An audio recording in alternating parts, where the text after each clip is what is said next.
What's up, Fanatics? It's 8 p.m. Mountain Time, and that means another episode of Home Theater Fanatics Live. Tonight is episode 160, and we got a banger for you. Tonight, I'm joined by the one, the only, the insufferable, oh, that's not the right word, Mike of Audio Architects, my buddy from another buddy. I don't Hey, man, how are you? Welcome. What's up, buddy? Oh, you know what I should have done last week when you gave me the reins to the to the show, gave me the keys to the castle. To the car. What I should have done was one of our classic intros that you used to make me do back when you were actually like shy about this whole thing. I think it's funny because I remember when we first started this, you wanted me to do all the intros and everything. And now look at you. Personal growth is amazing. Isn't it? And I can still do them. I can do a mic now. Like, what's up, everybody? What's up? You got to, what's up? What's up, everybody? Oh, man. So today Today, yeah, I don't really do that in my videos too much anymore. But today, we don't have an industry guest, but we are going to discuss one of the, I don't know what the right term is, arguments, conflicts, questions for the ages. At least it's very topical today for both music and video, and that is the conundrum of physical media versus streaming. And some people would say, well, which one is best? And I don't know that we can decide on which one is best, but I want to talk a little bit through the different scenarios. Well, that's one problem. You're supporting the other position. What are you doing? The reason they're on my desk is I'm actually ripping all of them to my to a thumb drive. I have a SanDisk 1 terabyte thumb drive, and I'm hoping what am I at? I'm in the D's. I'm in the D's and F's, and because everything's organized alphabetically. And let's see how much space is left on that thing real quick. Just think about how amazing it is to be able to say that. I've got a 1 terabyte thumb drive. Bro, okay. That's awesome. So check this out. I'm in the F's. And I got to say, I've probably, that's probably 30 or 40 CDs per row. And I'm on my third row. I'm going to say at least over 120 CDs easily. And I've only used 39 gigs. Wow. Of the 1 terabyte. So that's yeah. So and I'm doing FLAC as well. So it is a compressed file. It's supposed to, it's lossless, but as opposed to WAV, it's compressed. If I were doing straight WAV, it'd probably be double, almost triple the space. So yeah, WAV is huge because it doesn't use any compression. It's just like the thing. So here's a question. A CD is physical media. Uh-huh. A record is physical media. An 8-track is physical media. Reel-to-reel tape. There. Now, when you rip, yeah, that's more than mine. I have one album right now. When you rip your CDs to a file, mm-hmm. Do you still consider that file to be physical media? Wait a second. So you're saying when I rip, okay, so let's say we have the doors here. So when I rip the doors, when I rip the doors to my computer, that then becomes non-physical media. That becomes streaming at that point because I'm going to be using it for the purpose of streaming. Now, you're right. It's not. Is it really streaming though? Not really. Kind of. It's kind of streaming, but so this is where things kind of get murky, right? So most people think of streaming as, okay, the source material is not at my house, right? So I pull it over the internet in a stream. Right. right? So, Well, this little thumb drive is gonna be plugged into my Rune core, right. so I'll be able to use it on any Rune endpoint that I have. Now, you're right. This is a very divisive, sometimes hostile topic to talk about because some people are so um, uh, one or the other. They Yeah, they're deal very militant. Yeah. they're very absolute about it. So Yeah. some people are like, I'm only going to listen to this. I'm not going to stream. I'm not going to listen to records. I'm not going to listen to anything. Now, as you can see, well, being in the industry we're in and doing what we do, which is evaluate, audio equipment and in your case, audio, video, and Mexican Rivieras. Um, Everybody go watch my newest video, cool. y'all. Iberia I Star actually, Resort. dude, I actually watched it and it was pretty good. I really like the pan shots and everything. It's almost like you went down there just to film that video. But Well, I needed to be able to consider it a business expense. no, I thought it was hilarious. But let's talk about the music side for a second because we can Yeah, talk about music. music and movies because I mean, Movies will be later, and yeah, they're different conversations. for music, my favorite way to enjoy music is the CD, and that's obvious because I've Mhm. pretty You are much Mr. CD. yeah, I'm catering my whole platform to the CD. I love CDs. I love CD players. I just love the format. You can't take that away from me. Because I'm right, and but you're right too. And I'm talking to everybody out there. There is no right or wrong answer when it comes to this, unless I don't know, unless you're doing Bluetooth, then you're wrong.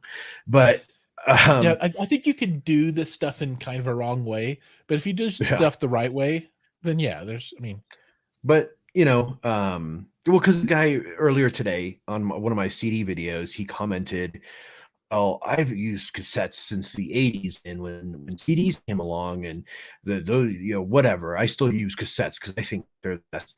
And I told him, I'm like, "Well, you're right. They're the best for you if you enjoy the sound of a cassette." Um, which I mean, I just A/B'd it the other day, and I was like, "Whoa, cassettes." I mean, CDs to cassettes to streaming has come a long way. But but no, man, everybody has their favorite format, whether it's physical, whether it's streaming. I cheerlead a lot for the CD because like I said, I love the format. I love that you can open it up. Actually, it's not in there right now, but it's in my super drive. Here's another one, another doors from the movie. You can open it up. You have something to look at. You have something to take care of. Um,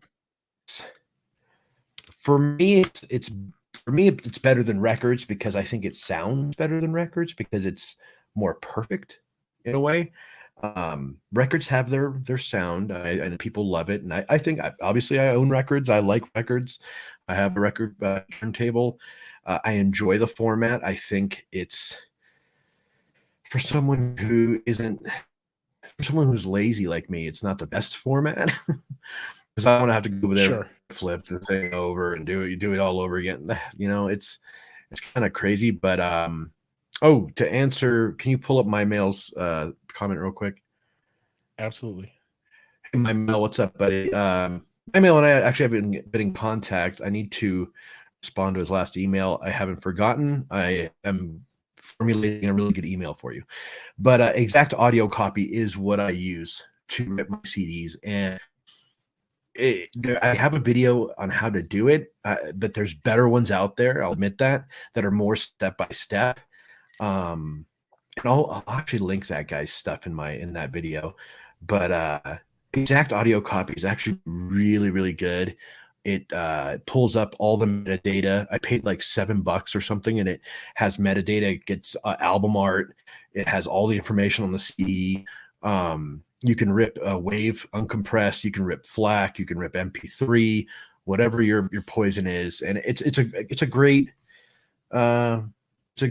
software to use on your computer. I've been like ripping for the past week, and I see no foreseeable end to this. Hey, everybody that's watching, if you have questions, make sure you throw those up. We want this to be a very interactive episode. And to get started, let's say hi to some folks. So we got Hi-Fi Haven out there. Double A is out there with us tonight. Of course, Mike and I am here. Jonathan's with us. Who else do we have here? There were a number of Facebook people, like this, Facebook users. So I don't know who they are, but welcome to all of the Facebook users. I think I said Hi-Fi Haven's here with us. Darth Simon is here with us. My Mail is here with us, and we have a lot of people out there lurking. So feel free to chime in. Don't be shy. Make yourself known. Join the community. Become integral part of the episodes. We love to have people comment and say hello and ask questions. So let's I think to go through these a little bit, let's start with the music and let's talk about pros and cons. And maybe I'll throw out a pro, and Mike, maybe you can come up with a con for that, and then you can throw out a pro for something, and I can try and come up with it just to debate back just a little bit. Like I would say that for streaming, for music, a pro is the audio quality is just as good as you would get from physical media, but you don't have to store the physical media. So what do you think about that? Repeat that question. Sorry, I was responding to someone's comment on there. Sure. So for me, and we can step through like different pieces of physical media versus streaming, but for streaming, I like it because you can get the same quality as you get from the physical media, but you don't have to store the physical media. Yeah, absolutely. I could handle that. They have a thing called, I'm not going to be combative with you, but I am going to be a little bit facetious. So yeah, that's fine. That's fine.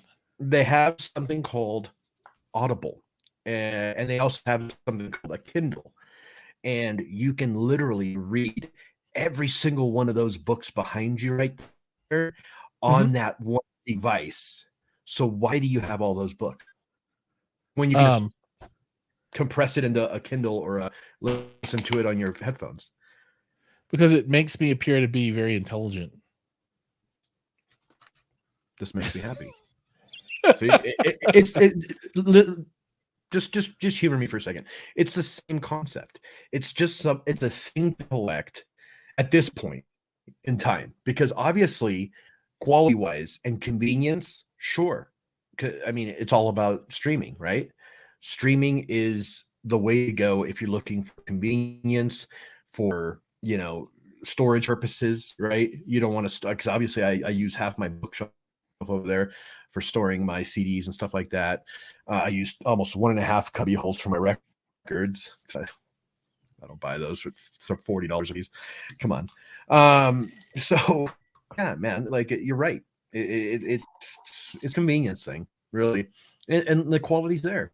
You use a good DAC, you use a good streamer, and you're right. You're not going to notice a huge difference in quality improvement from a CD, but you have the convenience feature. I think the convenience feature is the number one reason people stream. I mean, there's no other. That's the reason I stream, for sure, right. 100%. I mean, absolutely, I stream too. I can't say I don't stream, because I do all the time at my desk here. I listen to Qobuz and Spotify and all this when I am sitting here writing all these beautiful articles and stuff. So I stream. It's unavoidable. Or when I'm in the car, I use my phone. I stream. It's just what we do now. It's the evolution of music. It's the evolution of sound. But there's some of us that still hold on to pick something different than the Doors. Here's a good one. You're like, here are my 18 Doors CDs. Here's some people still hold on to this, because I remember, actually, with this particular one, I remember, it's not the actual one, but is that 9 Inch Nails? What is that? That's Dr. Dre, dude. 2001. Oh yeah. I remember, CD, by the way, going to FYE at the mall I lived in California, and waiting, or not waiting, but going in, purchasing it, and putting it in my car, in my CD player in my car. You know, the ones where you have to push a little button, the thing pops open, and you put the CD in, and then you put it back, and then there's a lot of nostalgia with it as well. I think nostalgia is probably the next topic we could talk about. I agree. So let me ask you this question. So, streaming and CDs, to me, I can't really hear any difference, right? Even the most high res of high res music, listen through $500,000 setup with all the snake oil and everything, right? There's the whole deal. To me, I can't tell the difference. It all sounds amazing. Now, some folks, take the point of view that when you move to vinyl, though, there is a difference, right? So what do you think about vinyl physical media? Because that's like a whole different camp of folks than CD folks. And I'll say that I'm on Team Mike, because my favorite physical media is the CD. And I was a child of CDs, if that makes sense, right? Mm-hmm. I remember when they came out and the whole deal. So God, it's so much better than cassette tapes. So much better. So much better. Dude, I popped in. I don't know if you saw my Instagram post, but I recently purchased Red Hot Chili Peppers and Vanilla Ice, because those were two cassettes that my dad took away from me and censored me when I was a kid. Right. And I wanted to buy them as an adult, because I lost them as a kid.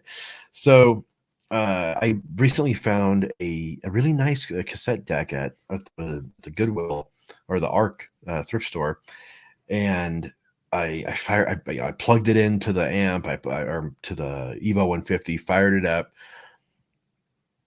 and I was like, whoa.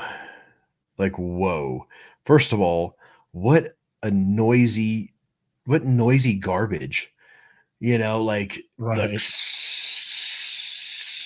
you could just hear this like hissing noise. Yeah, the And noise floor is like it's super loud. not the deck's fine. The deck is playing fine. It's the actual, that's what was acceptable to us in the early to mid 80s, before CDs really were adopted, in the 70s. That's what was acceptable. Now, if you ask me, records or cassettes, I'll do records all day. I think records 100% better than cassette tapes. yeah, if they're No cleaned question. properly, and if they're maintained, and you're using a nice turntable, and you have a good phono preamp, a record could actually sound really freaking amazing. I really like it a lot, but it doesn't get more perfect than perfect. Now, don't get me wrong, this isn't perfect, because I don't know if they're still doing it. Actually, I have to do some research on this before I actually release the video, but I am going to be doing a video on the loudness wars that they were having, which when they were putting the files on the CDs, they were cranking up the volume, because other people were cranking up the volume. Everybody wanted to be the loudest. So Right. So when you pop it in, it's louder than the other person. Louder's better. it changes how everything was recorded. It changes the way the artist had meant for that to sound.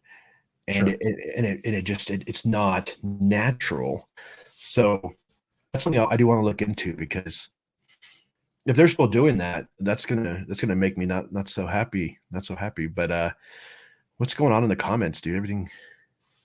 Yeah, there's a lot of comments coming through. My mail. Let's go through and see what we can. Let me scroll up a little bit here. High Five Haven says he streams a lot of Amazon Music in high res.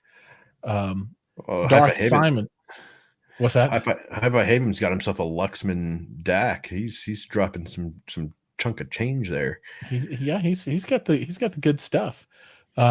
Darth Simon is not a fan of records due to the low dynamic range, and that's the limitation of the physical media there. I agree, it is what it is. But man, I've heard some magical stuff come off of vinyl before.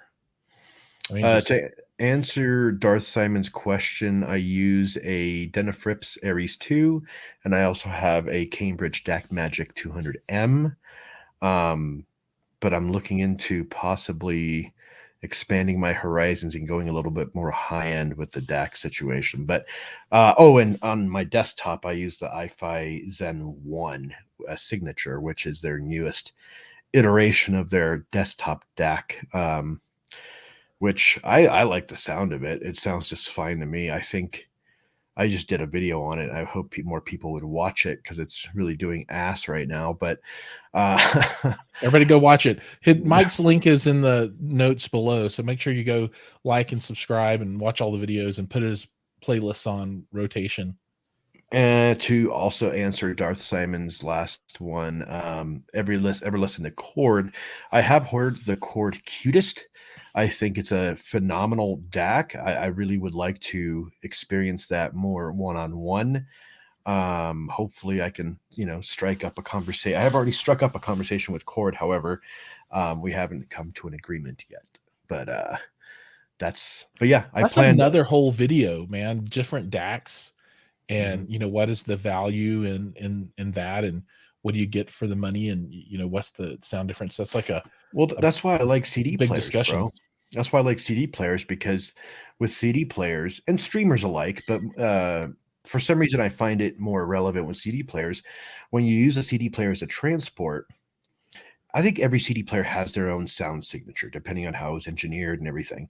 So even as a transport, a lot of people, and I know you're one of them, will say just ones and zeros and it's just digital, it's the same shit.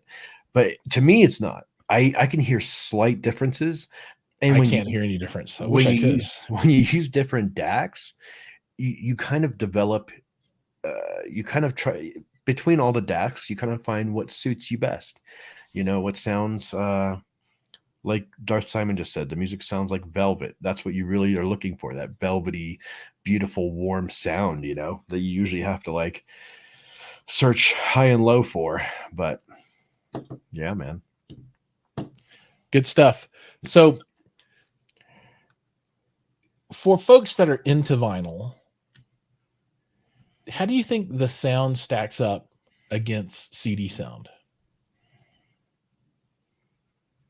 So from your point of view, if you compare the two, vinyl versus CD, are they different? Are they the same? Are you asking them or me? I'm asking everybody. I would like everybody out there to answer, but I'm curious what your point of view is too. As that, I don't even own a record player. I don't have a dog in this hunt. I'm not playing the game, so I don't know.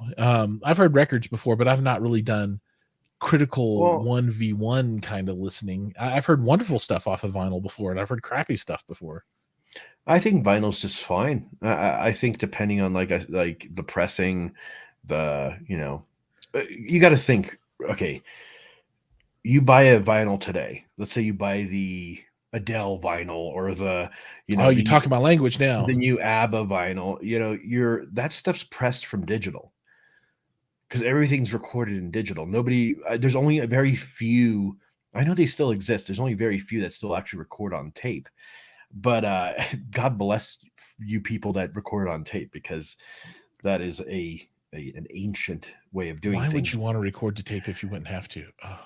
I don't know. Some people like the how it sounds, but now everything's digital now, right? You record to a computer, you use Fruity Loops to, fix the voice and do this and that. And you have this, it's almost like Photoshop where you have like what we use Premiere, where you have different layers and layers and layers and layers and layers of audio. And you have a button that you can push that says fix. Yeah. And so that is what's being pressed onto the vinyl. So really vinyl isn't what it was, because it doesn't have that natural old school analog sound to it. It really, like, you put a vinyl on a good turntable and it'll sound all right. I agree with Darth Simon. It's not going to have the dynamic range of a CD. But and I just feel CDs have. Does Darth Simon know that? Do you know the difference? What the dynamic range comparison is between CD and vinyl? I don't know what the numbers are. Anyway, go ahead. If anybody knows out there, let us know, because I don't know. But yeah, I just think it's something. I think vinyl will pass. I think it's something that's cool to collect right now. All the the younger people are all about it right now. They want the latest vinyl CD, or I'm sorry, vinyl record. It's a fad, dude. That'll pass. Now, this thing, I think the CD will outlive and outmaneuver vinyl. In the end, I think the CD will be the ultimate physical format that people will continue to use. Vinyl's too delicate, bro. Vinyl, you put it you put it in the elements, it warps. You barely scratch it, it sounds like shit.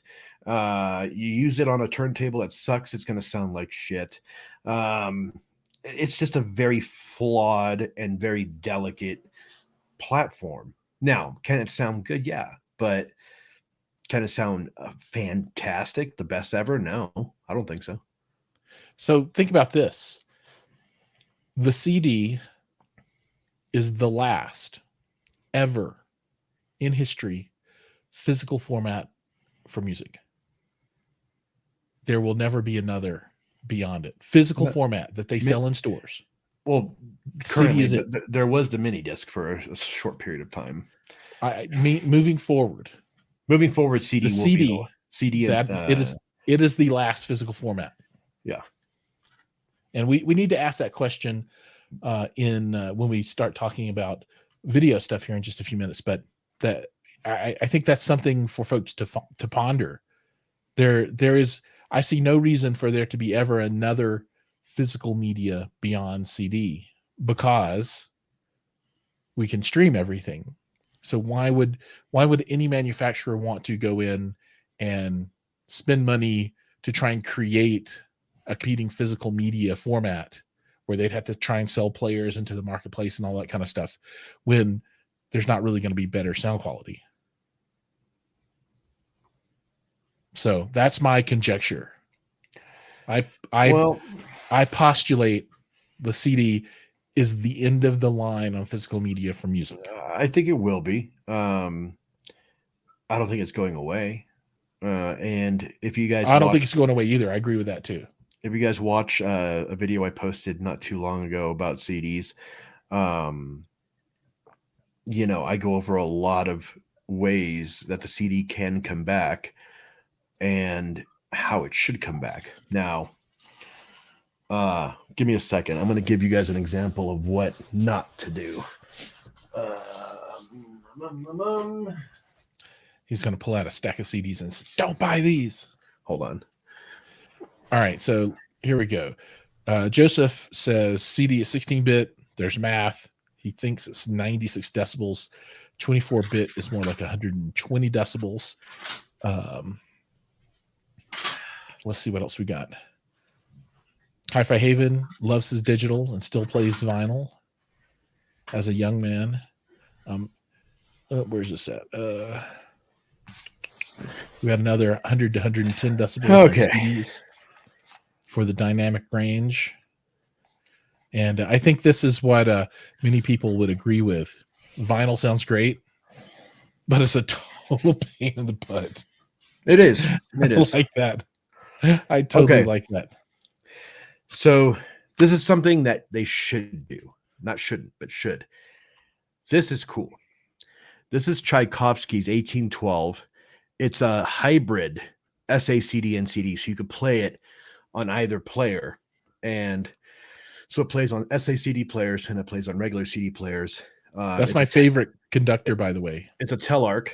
It's a Telarc CD, which you're familiar with. Now, the difference with this particular CD or this particular version of the 1812 Overture is that it's the cannons are digital. So they have more thump and bass to it. They have more, they're more aggressive than they were with the traditional, whatever the hell they were using. They might have been using real cannons at that point. This shit. This is what I want people to stop. I want artists to stop doing this shit right here. This. For one, this right here scratches the shit out of your CD right here. Because pulling it in, out, and this is the new Tears for Fears, which never thought I'd see another Tears for Fears album in my lifetime, but here it is. This is them. They're old as shit. The album's pretty good. You know, they have their thing in one. I just don't like it. I like seeing the spine a lot bigger because I mean, look at that compared to that. You could catalog that a lot better. Yeah, size does matter. I don't like this flimsy paper crap, and all they're doing is saving money on everything, packaging and everything. That's why they do that. What I want them to do now, what I think would save the CD is if they start doing stuff like this. You know, this is the Tool out, one of the Tool albums. This is cool, even though they still put this thing in the stupid sleeve. I like the creativity, how unique it is. It's different, you know. It's different. It's an experience. They need to up the game on CDs. They can't just be this plastic thing, boring. You know, I want it to be more. I want more out of it. No, yeah, I think that speaks to the experience of physical media, right? Yeah, you want it to be cool so you can collect it. Yeah, I know. Don't get me wrong. I love my old CDs. I'm saying moving forward, we need more innovation like this, something different, something cool, something interactive, rather than just a boring, you know, case with all that. So, and we definitely don't need more of this crap where it's going to scratch your CD and screw up your life. You don't need this in your life. Like great album, great band. I've been listening to them since like 1980 something, and they're awesome. Don't put it in a paper cardboard sleeve. That's all I'm saying. So Taraka, and tell me, I'm sorry if I'm messing your name up, but it's a cool name, Taraka Mapalagama. I love it. If he brings up a great point, right? And that's if you're streaming the music, you're not in control of your music because it could disappear, right? So that's one thing that I've heard people mention a lot. Well, what I want, you can't stream, you can't find it. So the only way is to get it on physical media of one type or another. Couple more, welcomes. Welcome to Taraka. Welcome to Audio System Specialist has joined us. There are a couple more people that I've missed up there, so sorry about that. Mike, we are halfway through, so I think we need to shift gears over to video, movies, TV content, where my opinion flip-flops. So for music, I'm all about the streaming, super hardcore. For movies, don't stream your movies if you want to have the best experience. Just say no. But you don't believe in physical media for movies either, though. Well, that's true. I'm a Kaleidoscape guy, which is basically the same thing as a ripped 4K Blu-ray, but you can just download the file. So those files aren't streamed. You just download them. It goes into your system. That way you don't have to go and buy the disc and use Handbrake and rip it and do all the stuff and blah, blah, blah. But yeah, I like streaming for television shows and that kind of stuff that I don't really care about, if that makes sense. It's just something I want to watch and it's not a big deal. But when it comes time for that big movie event, it's got to be primo. It's got to be either Kaleidoscape or a 4K Blu-ray or a 1-to-1 rip of a 4K Blu-ray. So what do you think? If the movie, okay, so I do have a large Blu-ray and 4K collection. I do like the physical media part of it, only if it's one of those movies that I know I'm going to continue to watch in the future. But even then, I have ripped my entire collection to a hard drive to use it as in my Plex server because of the convenience. And there's that word again, convenience. Netflix, like you said, TV shows, instant gratification.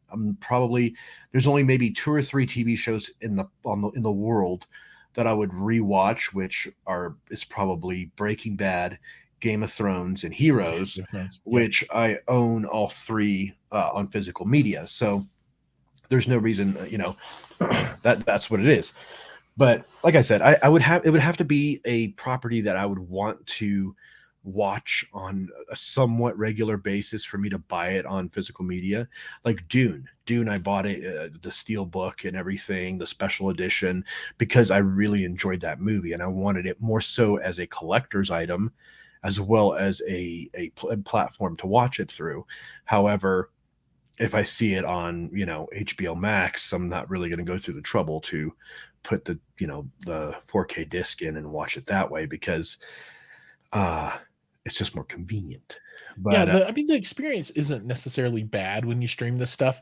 You can get Atmos. It's not coming across as, the full true audio, whatever, right? I think they use Dolby Core, whatever it's called, and they stick some Atmos effects on top of it. So the stream isn't the best, but there is an There's audible and visual a difference difference. between streaming and physical media. Yeah, for sure. And I guess, and I'm curious what other people think, that's probably just a bandwidth issue, right? Being able to stream that much data fast enough to enough people to make it worthwhile. Now, what I like is some people called out some of my favorite technologies here just a second ago. So Double A says Kaleidoscape is future. I would say Kaleidoscape is right now. But how's the catalog? And I agree. I'm sure they don't have everything that everybody wants. So there's going to be some stuff that you can only find on some weird DVD out there, right? That Kaleidoscape just hasn't brought in or doesn't have access to, or whatever it might be. So Kaleidoscape for everyone won't be a complete solution, because there's just stuff that it won't have. And then Darth Simon, he touches on the other piece of technology that I really like, which is the Zapedi, right? So if I'm going to have something on disc, I don't really want to watch it on disc. I want to rip it and play it with Zapedi. Zapedi sounds more promising to me. Okay, here's my problem with Kaleidoscape. Now, don't get me wrong. I love everybody from the company. I think they're all really nice guys and everything. Is it a reasonable offering for a average consumer with an average medium income? No, I think it's ridiculously overpriced. I think it needs to come down a lot, or at least create an offering for people that can actually afford it. But is the technology there? Sure. I think it's cutting edge. It's all it's going to take is one other company, though, to be like, oh, we can do that. And all of a sudden you'll see prices coming down. Right now, they're taking advantage of the situation. They got the market cornered. I think it's a very smart technology. I've seen it at your house, and I can't tell the difference between the Kaleidoscape and physical media. It's almost either. It's the same. Undiscernible. It sounds great. Yeah, it sounds great. It looks great. It's a great service. But like I said, the things that I think would scare a lot of people away are the sticker shock, for one, and for two, what happens if they go out of business? And you've invested all this money in their movies. Yeah, the movies that are on your hard drive are safe, but what about movies that you paid for that are in their cloud? That makes me uneasy and nervous. Not that I'm predicting that they're going to go out of business. I hope they don't. I wish them the very best in all their future endeavors. However, that's something you got to think about too, But Zapedi, you just rip that shit straight to the thing and you're good to go. Right? Yeah, it's completely different. And those are the two objections that always come up with Kaleidoscape. They're always like, it's too expensive. And then it's annoying. People are like, why don't you call out Kaleidoscape and say, why do you price your stuff so high? And the answer is, why don't we go to Porsche and say, why do you price your car so damn high? Or Lamborghini and say, why is your stuff so expensive? Or go to who makes those nice lamps that have all the different colors on them? I can't think. Whatever that. Why does your Fabergé egg cost so much? I think the short answer is because people will pay it, right? So you're right. When a competitor comes up and gives market pressure, that will cause prices to come down. Now, I have them scheduled in, I don't know, like a month or 2 months or something like that to come on the show. And they say they have a really big announcement. And I don't know what that really means. I don't know if they were like, here's another $10,000, NAS, right? Or here's another $25,000 storage device. It's the new one. That might be the exciting news, but I'm hoping it's something different than that. You know, I hope I'm wrong. I hope they do come out with something a little bit more reasonable for the marketplace and for the average consumer. Darth Simon, you are correct. Zapedi is not cheap. However, it's considerably cheaper than Kaleidoscape. So that's why I use that as a reference. However, the way I do it is it's actually right The here. Zapedi player is about 25% of the cost of the lowest. This right here is a 10 terabyte hard drive that holds most of my movie collection, because I have bought a lot of new stuff since I last messed with it. But that, to me, that's my Zapedi right there, and that was about $200. And for me, that was like, whoa, you know, $200 for a hard drive, or 150, whatever it was. I got it on Black Friday, I'm sure. It was still over $100, and I'm like, dude, like that to me is spending a lot of money to do that service. So when people are spending tens and twenties of thousands of dollars, Jesus Christ, you know, and to, yeah, you do need, he said, of course, but you need tech skills. Not really. Not I really. mean, tech skills are like everyday skills now. To run a Zapedi is like, just, you got to, if you can check your mail, you can run a Zapedi. Yeah, I have a video on how to rip your DVDs onto your hard drive and everything. You can, if you watch that, you'll know how to do it. So there's a video for everything on you. The funny thing is, the more I stumble upon tasks that need to be done that I've never done before. For example, Jiles, remember when I called you about the thermostat? I installed a brand new thermostat in the new apartment that we have. It's an Amazon Alexa thing. Cancel.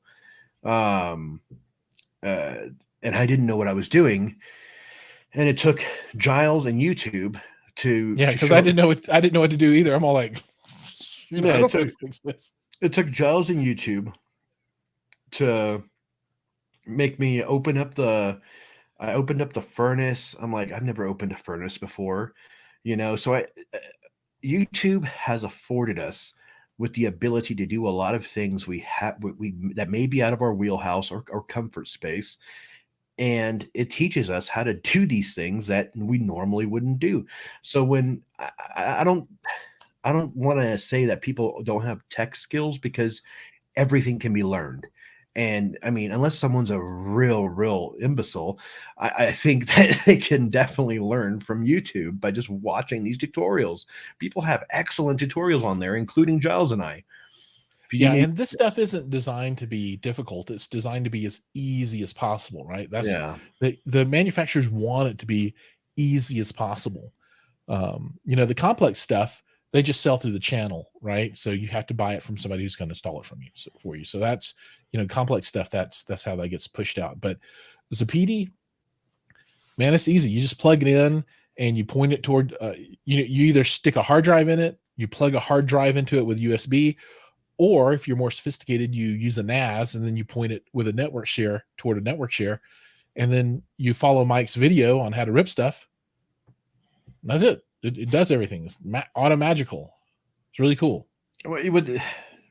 I think the only thing I think I would have trouble with, and this is completely off topic, but maybe coding or something like that. Maybe maybe a YouTube video wouldn't be as sufficient enough as maybe taking a class at a university or something. But well, that's different than using a consumer electronics device. Exactly. But that's a professional skill that people get paid hundreds of thousands of dollars a year to do. Even then, I'm running this server on this hosting website for the game I play, which is called Rust. I've been learning how to do all these things to mod it out and everything, and it's stuff out of my comfort zone. I mean, it's a lot of strange lines of code that I have to put in. If I miss a comma, everything goes to hell. It's certain things that you have to make sure you're being aware of. But I'm all through YouTube. I'm learning everything through YouTube. So YouTube really is the second largest search engine on the planet. and you and I just happen to, live in it and function in it and work in it. And every day I learn new things to not only better my videos and my content, and I know you do too, and we learn from each other sometimes, Totally. but yeah, man, I don't think anybody should ever limit their I don't know what's a good word for it, their Ambitions. yeah, because they don't know how to do something. I think going out there, because before you and I started talking, I didn't know what the hell a kaleidoscope was. I thought it was one of those things you put up to your eye and you go like this, That's a kaleidoscope. Yeah, so I thought that's what it was. So Yeah. I didn't know what kaleidoscope was. I didn't know what Zapedi was. I didn't know what, because I wasn't a huge home theater guy. Right. I've always been a 2-channel guy. So just hanging out with you and YouTube, I've learned so much and I've been able to talk to so many companies. So um, I think it's cool, man. I think people, uh, regardless of what platform they use or how they prefer to listen to their music, I think the most important thing is the innovation of new music. I think that's where we're lacking, and I think that's what we need to focus on the most is how to find new music. Now, Spotify has great algorithms that kind of see what kind of music you like, and they throw some shit at you, and hopefully it works out. But I don't know. I think we're missing out on a lot of indie stuff out there that we're not being You know what I miss? what? There was a record, and not a record, but a magazine, and it was called CMJ New Music Weekly or something like that. And you would get a subscription, and they'd send you the magazine, and it came in a plastic wrapper, and there was a CD in it. I think I remember what you're talking about. Yeah. So every week you get this magazine, and it had a CD with stuff that you've never heard of before. And I remember I got it, and it had the CD that had the song, what is it, Sex and Candy or something like that. Marcy Playground. Yeah, Marcy Playground. And that was the Yeah. first time I ever heard Marcy Playground. And I'm like, oh my God, this is going to be huge, right? And nobody had ever heard of them at that point. And they didn't get super huge or anything, but that got airplay on the radio stations, So that I miss. Mm-hmm. But there was no alternative back then, right? Right. So I don't know. Well, I Marcy think Playground. I think I proved it with my little escapade I did with the Mr. Dead project. I'm actually going to be pulling it all off of Spotify and everything. No, don't take it down. There's a reason I'm taking it down. Okay, so I'll tell everybody here. I'll tell everybody here exactly what I did and how I did it, and because I'm crazy. So I This is got a a good story. I got a wild hair up my ass one day, and I'm like, you know what? I've written a book. I'm a YouTuber. I do all these other things, but I haven't produced an album yet. I don't have my own music album. I don't have a musical ability. I can play the guitar a little bit, just smoke on the water, just like anybody else. But I'm not, I don't know how to use Fruity Loops, and I don't know how to use all this stuff. So where do I go? I go to Fiverr. And I find 3 or 4 different music producers, and I tell them what I want. I even give them some examples of things. In one case, in one of the songs, it is actually an original that a friend of mine came up with. We came up with the tune, and it just worked out.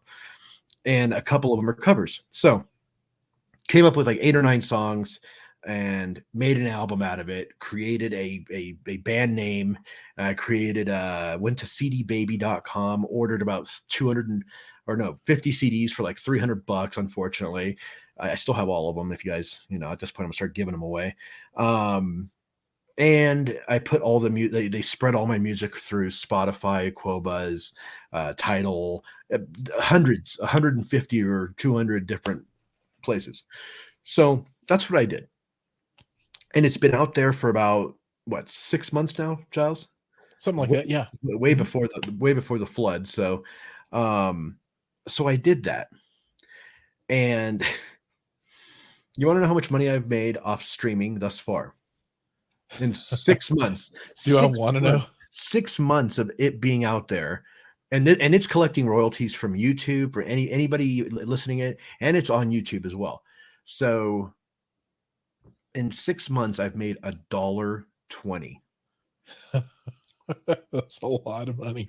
And you wonder why people don't want to do this shit. You wonder why, because so I didn't do anything different than an indie artist would have done aside from actually produce the actual music, right? I didn't do Sure. anything different. After the music part was done, I did the same steps they would have done. And I'll do a video about it explaining it all because I think it's hilarious.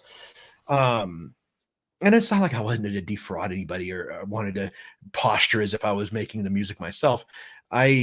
People that know me kind of, actually a good friend of mine back in California called me and he's like, "Hey man, like you don't have a musical note in your body. Like how the hell did you do this? It's really good." And I'm like, "Well, this is what I did, you know?" So it's not like I'm hiding it from anybody or ashamed of it. I think it's hilarious because I was able to produce an album just as good, or if not better, than a lot of the retro offerings that are out there right now, the synth pop, synth waves type stuff. So and for the guys that are leaving right now, good night, audio systems specialist, and good night, Darth Simon. Yep. Take care, guys. But yeah, so the reason I'm taking it down from CD Baby and all the streaming sites is because A, I'm not making any money from it, and B, I would rather sell the CDs as well as allow people to listen to the music for free on SoundCloud, because I think SoundCloud is a great place to discover new artists and people that are doing a lot of mixes, a lot of covers, because that's it. In SoundCloud, you kind of live in the gray area of legality when it comes to covers. So as long as you're not selling it, they don't really have a problem with you making it. And I love covers. So it's like, I would love to produce more music and use the guys I've used in the past to make great music under the Audio Architects brand. However, I'm not going to do it on Spotify. I'm not going to do it on Tidal. I'm not going to do it on Quobuzz. I'm going to do physical media, and I'm going to do SoundCloud. If someone can come up with, or Mixcloud, if someone can come up with a better one than that, I'd be willing to hear it out. But that's going to be my thing, and that's my story. Bandcamp, that's what it is. I'm sorry, not SoundCloud. Bandcamp. That's where. Bandcamp. Gosh, who is that? So you remember the guy Soldier Boy? Yeah, Soldier Boy, whatever. Anyway, the rapper, young guy. He was telling a story. Yeah. Do the stanky leg. Do this. I think that's him too. He when he did his first one that got big, he said that he put it up on Bandcamp and people were downloading it, and he was making $10,000 a day on downloads, and Bandcamp was taking 50% of the revenue. So I didn't know you could sell it on Bandcamp. Okay. It was Bandcamp or some other thing. So, but when I saw Bandcamp, that reminded me. So I'm not sure if that's the right one or not, but he had put it up on one of these websites where people upload their music and people can download it. So it wasn't a stream, right? They were buying the MP3 file, but he was making 10 grand a day, and the song was producing 20,000 a day. And he said he did that for like a year. Well, the funny thing is that 10 grand times 365. Yeah, that's a crazy amount of money. It's just ridiculous. But the thing is about, the CD Baby thing, it's like, yeah, I use them for distribution because I don't have a label. I am my own label. But they pay you, Spotify and all these other companies pay you such diddly dick that after they pay you and then CD Baby takes their cut, $1.20. $1.20 for 6 months. And it's had views. It's had a bunch of views. But yeah, man, I agree. There's some people that make it, some people that don't, but I'm going to go with a different route just to see if I have different results, and I'll report my results to you guys and tell you what it did. I'm actually going to change the name of I might change the name of the whole project altogether because Mr. Dead was taken by some other dude, and it keeps, well, I guess I'm not going to have that problem anymore if I take everything off, but sure. I'll keep it. I like the Mr. Dead thing. I like Mr. Dead too. I think it's cool. I got it from Mad Max. There's a guy named Mr. Dead on Mad Max. Oh, that's funny. That's funny. Yeah, man. But yeah, back to your physical media. or digital convenience versus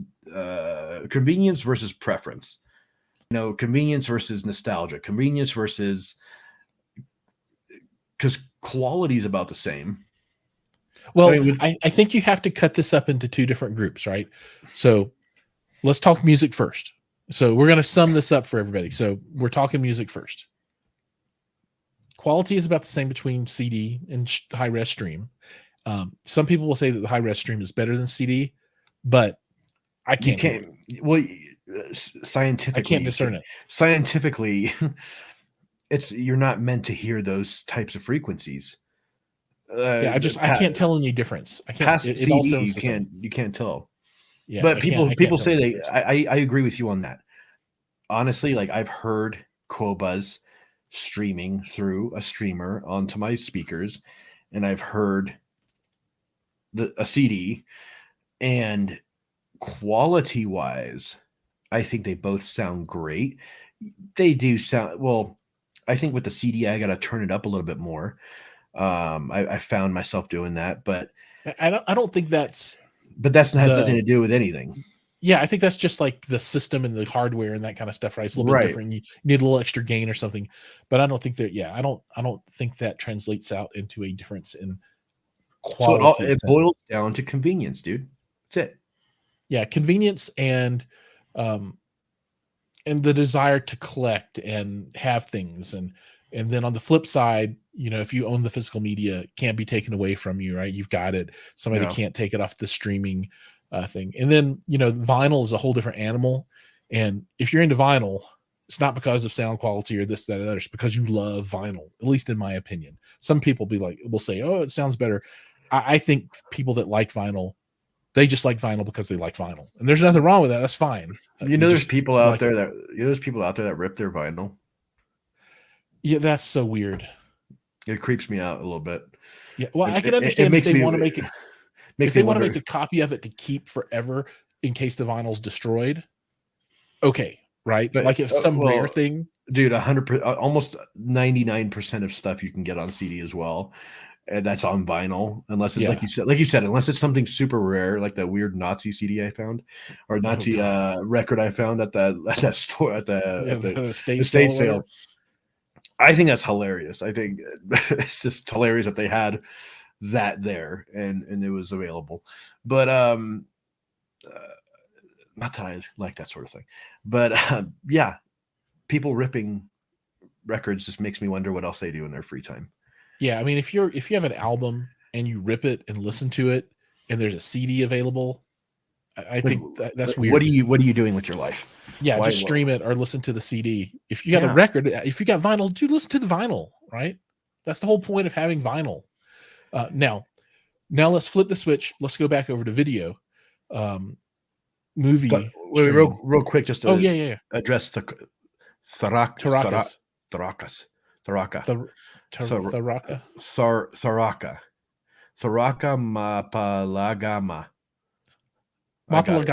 Mapalagama. Yeah. Okay. Enough with his name, I guess. He's right. He's right, because like I said, those the loudness wars played a huge part in the CD's downfall. I think the CD got hurt a lot because of that. I think late 90s, early 2000s was probably the worst time for a CD purchase. I think now they're probably starting to like do it right, or within the last 5-10 years, but I don't know. I'm going to do more research on the loudness wars, guys, and I'll definitely make a video about it and show you guys, what's going on with that. That's time for some investigative journalism on my end. I'm also going to get to the bottom of whether or not Sony or Philips is in fact still making mechanisms, or if they're going to be making more mechanisms and transports and shit. That's another thing I'm going to find out for you guys. Cool. Luftwaffe's greatest hits. Oh God. Now video. It's somewhere in there. I'm gonna list moving on. I'm gonna list it on eBay. Moving on. So I'm the exact opposite when it comes to video. right? So whereas on audio, I'm like, stream it. It sounds awesome. It kicks ass. If you're going to stream a movie, no. If you want the best experience, you're doing physical media, you're doing a 4K Blu-ray, or you're doing Kaleidoscape. That's it. And then Yeah, the yeah, folks that are yeah. like Zapiti, that's the Zapiti comes from the 4K Blu-ray, right? You have to rip it, right, and make a file. It's the same thing. That's how you get the best quality there, and that's not debatable. It just is what it is. So that's the take home. And I think where you get into the conundrum or the quandary with movie stuff is you bring Kaleidoscape into the mix, and then you get into the, well, you can download it, but it's super expensive, and blah, blah, and I agree with all that stuff. Super expensive. Hopefully the price will come down. But if you want the best possible quality and the best uh, convenience legally, that's the way you do it. Yeah. Legally. Just to answer Illegally, we all know how you get it. Just to answer AA's question real quick, CDs are 16-bit and 44.1 kilohertz. Now there's upsampling DACs and all that other stuff, but to be honest, you know what? This will be a fun little project for you and I, Giles. We will compare a CD with a high res stream from like Quobuzz and see if we could what differences we hear, if any, and that way we could put that to bed as far as for us, Sure. not for the rest of humanity. But I encourage all of you out there, if you guys have the means, pop in a CD, listen to it, then listen to the stream right after, and see what the difference is and see what you like more. I'm not going to tell you to. I'm gonna keep pulling up those doors. I'm not going to tell you to be a CD guy like I am. You could be a record guy for all I care, or you could be a cassette guy like that one guy, that wild guy on my comments. I don't care how you listen to music as long as you're enjoying what you're listening to. That's what's important. That's at the end of the day, it's all about the music. It's about the experience you have with the music, because music to me is very intimate. It's very uh, I have a very I don't know how to explain it. I guess maybe I am getting a little too personal, but I do remember back in the day when I used to go on long drives. I put in my mix CD that I made, and I would just listen to it and kind of just lose myself while driving. I mean, obviously, I was still paying attention to the road, but I would just kind of lose myself in really deep contemplative thought, which as a 21-year-old I didn't know I was capable of. But What is that you're I talking about? right. But yeah, it's the music is the most important part of all of it. What Giles and I do is provide you with ways to get there. We offer you reviews and features on the vehicles to get you to that point that I just described to you. So that's it. That's all I got. Right on. Well, I think that's a good summation of everything. I think we can get into a little bit of cleanup here and talk about what's coming up in the future for us, and we can call it a night. So, But any I think AA said we're not allowed to share our results with Russia. Um, I don't know. I put my stuff out there, and whoever can get to it can get to it. are we? There's no, sorry, AA. There's unfortunately audio architects and home theater fanatics have not yet sanctioned our findings from the Russian people, but My stuff is available to all peoples of the world. So, what you got coming up in the near future? This Friday, I will be releasing a video on the CD11 tribute. It's by Rotel. Rotel is a brand that has been around for a while, and now they're under a different umbrella, I believe. So they created the tribute, which was Ken Ishiwata's one of his last projects that he ever worked on before he passed away. He was he called it. Well, I guess they gave him the position of brand ambassador throughout his career with Marantz as well as Rotel. What he did was he found ways to improve their products as well as helped design new products. And he did a really great job. And his whole mindset about music and audio and hi-fi is so right on, and I'm going to be discussing it in the video. And I think this is going to be kind of a tribute to him as well as the device itself, and as well as a review of the device. But I really wanted to put something out there that paid homage to him and let everybody know that there's legends in this industry that and audiophiles in this industry that think just like you and I, that aren't so far gone in their spaceship that they're still down to earth, they're still really cool, they still have common sense, they're out there. And Ken Ishiwata was one of them. He just from what I've not only read but seen and heard from him, he was an amazing guy. So that's something that's going to be coming out this week, and then next week I'll be working on some other stuff that you guys will just have to wait and see. That's cool. Awesome. For myself, I have a bunch of gadgets that I need to review. Like a stack of stuff is collected, and it's time to deal with them. Everything from batteries to mini PCs to all kinds of stuff.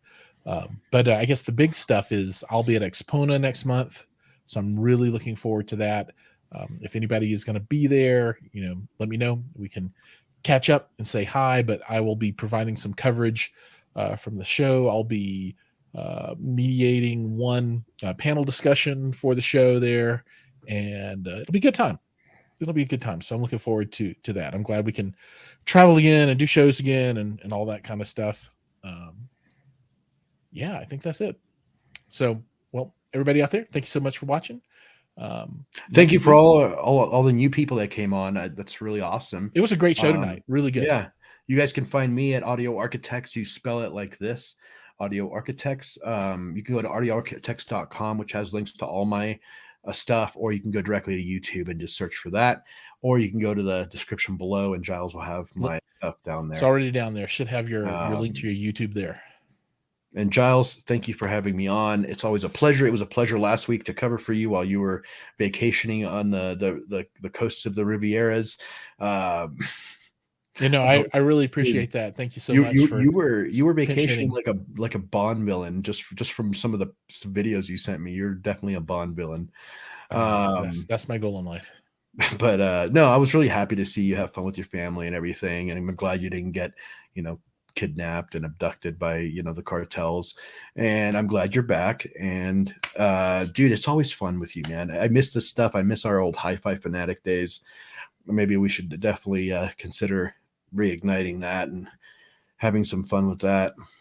Yeah, we definitely need to do more of these topic discussions, right? Because I think this is the kind of thing that people want to hear about, right? They want to know. And it gives everybody a little break from the well, here's my product, and I produce the doors, and I'm gonna talk about the doors, and this is the way it opens, and you could buy this for $7,000. What do you think? Yeah, low price. Gives them a break from that kind of shit, and it's fun. You and I are fun, dude. We're fun. We're fun because we're not alike. We're not. And I'm so handsome. That helps. Dude, you're losing weight actually. No, dude, I'm the biggest I've ever been right now. Well, you know what it is? You took a page out of my book and you're starting to wear dark colors. And I'm starting to wear light colors. Darker, tighter clothes. That for fat people, who knew? Darker, tighter clothes. I told you it's form fitting, it's slimming. Dude, I've been watching you on your videos. You're looking slimmer because you're listening to my fashion advice. Right, and AA, just wanted to let you know, the only reason I turned that on was for you. He did. He's like, I need to take care of this at the very beginning. Oh, and AA's got to be here in Colorado not too long. I forget. He sent email. Oh, yeah, he just sent an email. I need to figure that out as well. Maybe we can all meet up for lunch. I'll CC you on that so you can see the date and everything. Yeah, but that'll be fun. If anybody else is coming to Colorado, let us know. We can always have a meetup. All right, we're gonna call it. Thanks, everybody. Appreciate you watching. See you in the next video.